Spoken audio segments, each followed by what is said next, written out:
ایک شخصیت جن کا نام ہے عدی، حاتم تائی کے بیٹے ہیں، مشہور حاتم تائی، ان کے بیٹے عدی مولا علی علیہ السلام کے چاہنے والے، قبیلہ بنی طے، حضور نے ایک لشکر بھجوایا تھا وہاں پر سرزمین طے پر، تو یہ وہاں تھے اور یہ وہاں سے پھر اپنے آپ کو بچانے کے لیے شام آ گئے تھے اپنے خانوادے کے ساتھ، لیکن ان کی خواہر کو مسلمان سپاہیوں نے گرفتار کر لیا تھا اور مدینہ لے کر گئے. اور جب مدینہ پہنچی ان کی خواہر تو ان کی خواہر نے رسول اللہ سے کہا کہ میں آپ سے یہ درخواست کرتی ہوں کہ مجھے آزاد چھوڑ دیں آپ. اور رسول اللہ نے انہیں آزاد کر دیا اور انہیں احترام کے ساتھ دوبارہ بھیجا قبیلہ بنی طے میں. تو جب یہ پہنچی وہاں تو عدی نے سوال کیا کہ تم جس محمد سے مل کر آئی ہو وہ کیسے ہیں؟ کہ دیکھو فوراً چلو اسی وقت میرے ساتھ ان کے ہاتھ پر بیعت کرنے کے لیے، کہ اس لیے کہ اگر وہ رسول ہے تو اس سے بڑی کوئی سعادت نہیں ہے، اور اگر وہ رسول نہ بھی ہو فقط دنیاوی بادشاہ ہے تو ہمارے لیے اس سے بڑھ کے کوئی عزت نہیں کہ اس کی بادشاہت میں جا کے رہیں، جو میں نے ان کا اخلاق دیکھا ہے. تو چلو، تو وہ لے کر آئی اپنے بھائی عدی کو رسول اللہ کے پاس. سن 9 یا 10ویں ہجری کا واقعہ، اور کیونکہ تاریخ میں دونوں لکھے ہوئے، اور اس وقت انہوں نے اسلام قبول کیا اور جناب امیر المومنین علی بن ابی طالب اسلام کے زبردست محب، سچے عاشق. جمل و صفین اور نہروان میں مولا علی علیہ السلام کے ہم رکاب جہاد کیا انہوں نے. ان کے لیے تاریخ میں لکھا ہوا ہے کہ جب یہ آتے تھے تو رسول اللہ باقاعدہ ان کے لیے محفل میں جگہ بناتے تھے. 67 ہجری میں ان کی وفات ہے. ان کے 3 بیٹے تھے، طرفہ، طریف اور طارف. تینوں کا نام ملتا جلتا ہے. یہ تینوں شہید ہوئے صفین میں. جب 3 بیٹے کسی کے جوان شہید ہو جائیں تو اس کے قلب کی کیفیت کا آپ اندازہ لگائیے گا. زمانہ گزر گیا، مولا علی علیہ السلام کی بھی شہادت ہو گئی. تو ایک دن حاکم شام نے دیکھا عدی بن حاتم کو، ادائی بھی کہا جاتا ہے انہیں، اور اسے بتلایا گیا کہ یہ وہ ہے کہ جس کے 3 جوان بیٹے علی کے ہم رکاب صفین میں شہید ہوئے. تو اس نے چاہا کہ زخموں پر کچھ نمک چھڑکا جائے، اور ادائی سے پوچھا کہ تمہارے بچوں کے ساتھ کیا ہوا، صفین میں تمہارے بچوں کے ساتھ کیا ہوا؟ تو انہوں نے بڑے فخر سے جواب دیا کہ میرے 3 بیٹے علی بن ابی طالب علیہ السلام کی راہ میں شہید ہوئے. تو حاکم شام نے انہیں کہا کہ مجھے لگتا ہے اور محسوس ہوتا ہے کہ علی نے تمہارے ساتھ انصاف نہیں کیا. اپنے بچوں حسن اور حسین کو تو بچا لیا اور تمہارے بچوں کو مار دیا. یہ جملہ نفسیاتی طور پر بڑا دل پہ لگنے والا ہے واقعاً کسی کے، کہ ہاں علی کے بچے حسن حسین تو اس جنگ میں نہیں مارے گا اور میرے بچے مارے گئے. تو انہوں نے جواب دیا کہ میں حقیقت احوال اگر تجھے بتلاؤں تو حقیقت یہ ہے کہ اے معاویہ، در حقیقت میں نے علی ابن ابی طالب کے ساتھ انصاف نہیں کیا،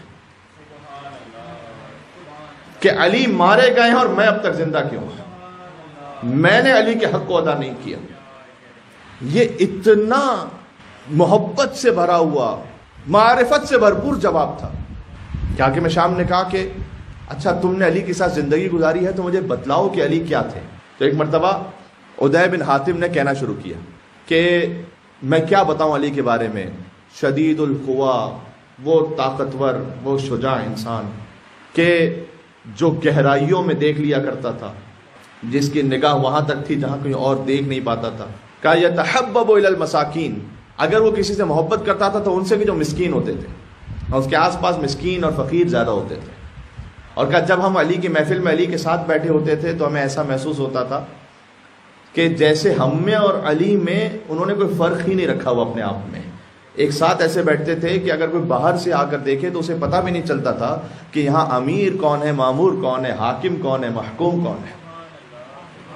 لیکن اس کے باوجود بھی اللہ تعالیٰ نے ان علی بن ابی طالب کو ایسی ہیبت عطا کی تھی کہ وہ چاہے ہمارے درمیان ہمارے ساتھ بیٹھے ہوتے تھے لیکن ان کی ہیبت اتنی زیادہ ہوتی تھی اور ان کا جلال ایسا تھا. سبحان اللہ. علی جلال خداوندی کا عکس ہے، جمال خداوندی کا عکس ہے. تو ان کا جلال و جمال اتنا زیادہ تھا کہ خود بخود ان کی ہیبت پھر بھی ہم پہ طاری رہتی تھی. اور میں نے دیکھا ایک مرتبہ علی کو، یہ سب بیان کر رہے ہیں ادائی بن حاتم، کہ میں نے دیکھا ایک مرتبہ علی کو کہ وہ محراب عبادت میں ہے اور کوئی نہیں تھا اس وقت، کوئی بھی نہیں تھا اس وقت. صرف میں دیکھ رہا تھا علی کو کہ علی ایسے تڑپ رہے تھے کہ جیسے مار گزیدہ تڑپا کرتا ہے. یہی وہ لفظ ہے تاریخ میں، اس لیے میں وہ لفظ پڑھ رہا ہوں.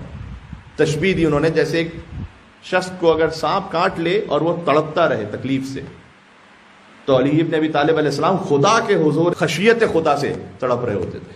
اور کہتے تھے کہ آہ آہ، بار بار آہ بھر کے کہتے تھے کہ علی کے پاس سامان سفر بہت کم ہے پروردگار، بطول اس سفر تجھ تک پہنچنے کا سفر بہت لمبا ہے اے رب، وخشونۃ المسجد، پروردگار جس مقام تک جس ذریعے سے تجھ تک آنا ہے وہ قبر بھی تنگ و تاریک ہے۔ تو علی تڑپ تڑپ کر گریا کرتے تھے۔ یہ بیان جب کر رہے تھے نا عدی بن حاتم، تو وہ حاکم شام جیسا شخص کے جس کے دل میں علی بن ابی طالب کا وہ بغض کے صفین کے میدان میں علی سے مقابلہ کرنے آ جائے، لیکن اپنی آستین کو اٹھایا، اس نے اپنے آنسو صاف کیے، پہنچ رہا تھا اپنے آنسو کو، اس لیے کہ زارو قطار وہ شخص بھی رو رہا تھا اور کہتا ہے کہ تو نے ٹھیک کہا ہے، تو نے علی کے بارے میں ٹھیک کہا ہے، اس لیے کہ حیات ایاتی الزمان بمثلہ، نہ زمان بمثلہ لعقیم، زمانہ بانجھ ہے کہ علی بن ابی طالب جیسا کوئی اور پیدا کر سکے، ممکن نہیں ہے۔